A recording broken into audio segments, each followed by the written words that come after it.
Hello साथीहरू, तपाईँहरू सबैजना सन्चै हुनुहुन्छ होला। आई होप म पनि सन्चै आराम नै छु। आज चाहिँ हामी मोमो बनाएर खान लागेका छौँ। साथीहरू पनि छन् अनि म पनि साथमा बनाउने प्रोसेसहरू पनि तपाईँहरूले देखाउने छु। तर किमा चाहिँ अलरेडी म्यारिनेट गरेर राखिसकेको छ। त्यही भएर मोमो बनाउँदाखेरि र अनि त्यसपछि अचारहरू बनाउँदाखेरि चाहिँ म देखाउने छु है त। अनि कस्तो बन्छ त होइन, किमा म्यारिनेट गरेर राखेको छ कस्तो टेस्ट आउँछ त्यो चाहिँ थाहा छैन। तर खाँदाखेरि र लास्ट अन्तिमसम्म हेरिदिनु होला, म हजुरहरूलाई देखाउने नै छु है। ल अब बनाउनेतिर अनि त्यतिखेर म देखाउँछु है त तपाईँहरूलाई। त्यसपछि चाहिँ म लागे मोमो बनाउनतिर मोमो बनाएर तपाईँहरूलाई देखाउँछु है त। ल यस्तो प्रकारको चाहिँ भने अब चाहिँ हामीले अचारको लागि तातो तेलमा जिरालाई पुड्काइसकेपछि प्याज हाल्ने। प्याज हालिसकेपछि प्याजलाई चाहिँ राम्रोसँग होइन गोल्डन कलर हुने गरी मजाले पकाउनु पर्छ है त। प्याज चाहिँ पाकिसकेपछि आवश्यकता अनुसार चाहिँ मरमसला राख्ने अनि त्यसपछि टमाटरलाई हालिदिने। तिल र बदामलाई रातो हुने गरी भुटेर यसलाई सेलाएर यसमा धनियाँ राखेको छु। धनियाँ राखिसकेपछि यहाँ अचार पनि पाकिसकेको छ। अचार चाहिँ सेलाइसकेपछि हामीले अघि रेडी पारेको तिल अनि बदामकोमा चाहिँ बदाम धनियाँ माथि हालेर यसलाई चाहिँ मिक्स गरेको छु है। मिक्स गरिरहेको छु म चाहिँ।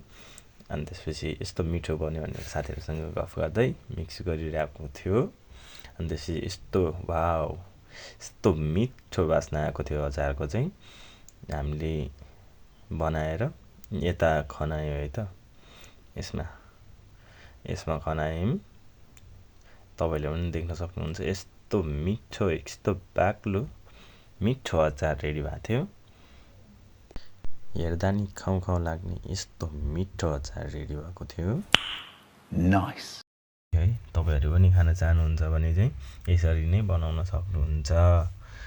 हेर्नुहोस् त साथीहरू, यस्तो मिठो अनि राम्रो अचार बनेको छ। म हेर्न थालेँ मोमो पाक्यो कि पाकेन भनेर। यस्तो मिठो बास्ना आइरहेको थियो है। हेर्दा नि खाउँ खाउँ लाग्ने भइरहेको थियो मोमो चाहिँ है त। एकछिनपछि मोमो पनि पाकेको थियो। मोमो पाकिसकेपछि चाहिँ साथीहरूसँग टक्क मिलेर म पनि मोमोलाई पहिला पनि पाकिसकेको थियो त्यसमा चाहिँ हाल्न थालेँ।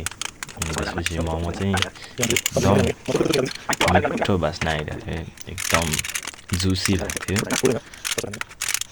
हामीले चाहिँ दुईटामा पकाएको थियौँ। अब यो सानो भयो, अर्को हल्का ठुलो छ। दुईटैको मोमोहरू चाहिँ पाकिसकेको थियो। त्यही भएर म चाहिँ सबैले खनाउनतिर लागेँ है त। पहिल्यै पाकिसकेकोमा त्यसपछि हाम्रो सबै कुरो रेडी भइसकेको थियो। मोमो पनि एकदम पाकिसकेको थियो है। मोमो पाकिसकेको थियो, साथीहरू पनि रेडी थियो है खानालाई। अनि त्यसपछि म चाहिँ हाल्न थालेँ मोमोलाई। अनि त्यसपछि अघि नै पाकिसकेको थियो अचारलाई हालेर त्यसपछि खान थालेँ। मोमो एकदम जुसी अनि एकदम मिठो बनेको थियो। तपाईँहरू पनि यस्तै मोमो बनाएर खान चाहनुहुन्छ भने चाहिँ यसरी नै बनाउन सक्नुहुन्छ है त। म तपाईँहरूलाई पछिको दिनहरूमा यस्तै फुड र जापानको नयाँ नयाँ ठाउँहरूमा घुमेको भिडियोहरू ल्याउने छु। माया गर्नु होला है त सबैजनाले। अहिलेको लागि चाहिँ यति नै, बाई बाई।